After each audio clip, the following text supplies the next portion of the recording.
For today's video, simulan muna natin itong gawin itong gate ni Ka-Adri. Ayan po yung plano niya. Pero bago natin simulan yan, utahin natin muna itong ating intro. Pasok!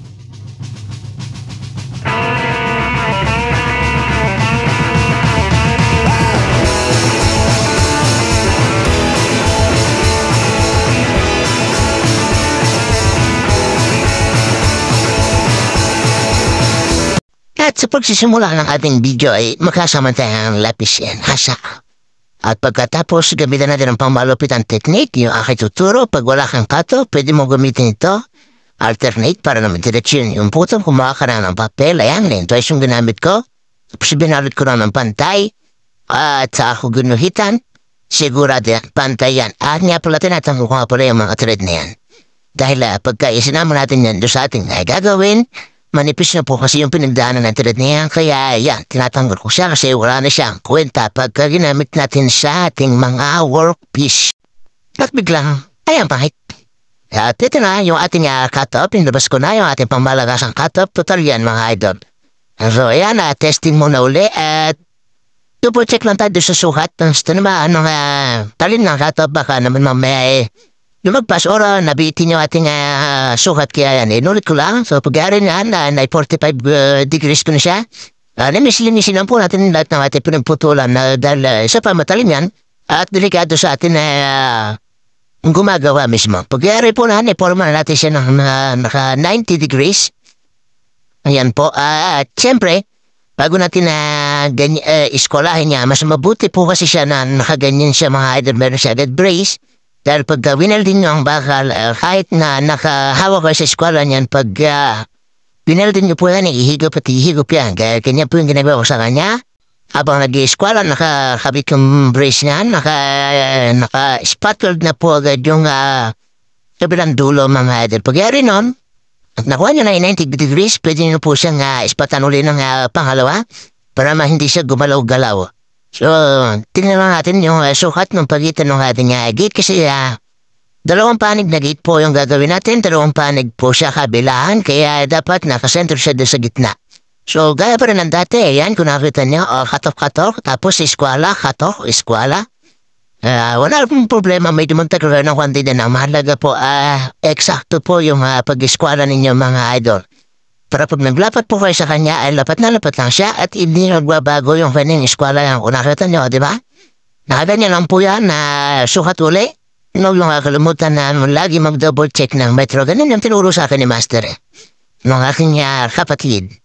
Kasi ito na ako sa may taas. At laging ingatan po yung inyong mga paa. Huwag nyo gagayahin yung ginawa kung sinipa ko lang yan. Pambirang bansa. So, ayan, kung ano dapat yung sukat sa ilalim, siya rin yung sukat sa ibabaw, ayan. At pag naka-end, klaro niya na yan at nag-sakto na siya. Yun po ang ginawa ko sa kanya, yan. Naglagay na ako ng mark niya sa kanya, -10 kasi nakababa nga po siya kung ano yung forma na kanina, ganun po talaga yung forma nun.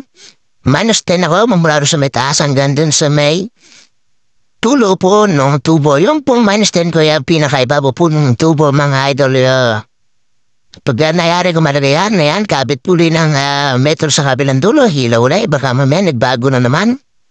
Wala na pong problema, magpaulit-ulit kayo sa metro. Kesa na magpaulit-ulit kayo ng welding. Dahil katatanggal.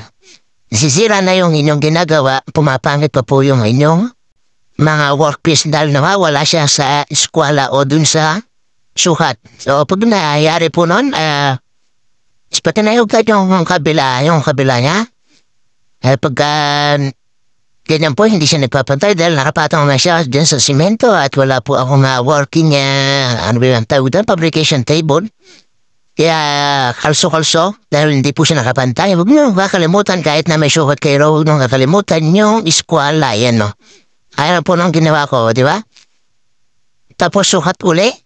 Yan, kunwari, yung sukat, wala pong problema din yan. Ang mahalaga, sakto po yung ginagawa ninyo.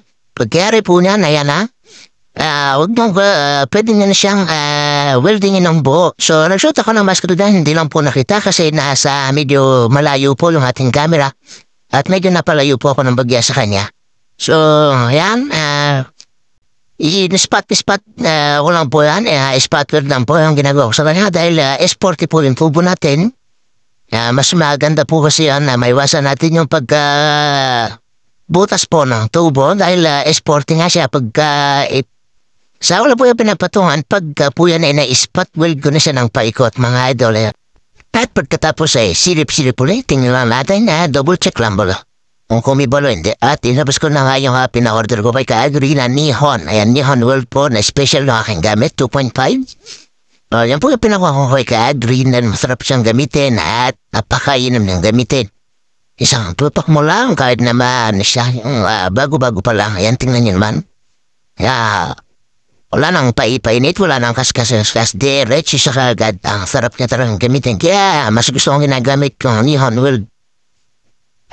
Yan no? Natin na medyo malaki nga pala yung gap niyan. Dahil hindi ko naman na pinitpito, ibinikat yung tubo natin. Bagay sinayod, nagtugo lang siya. So malaki talaga yung nagiging gap niya pagdating siya sa ibabaw dahil bilog ko yung ibabaw. Yan no?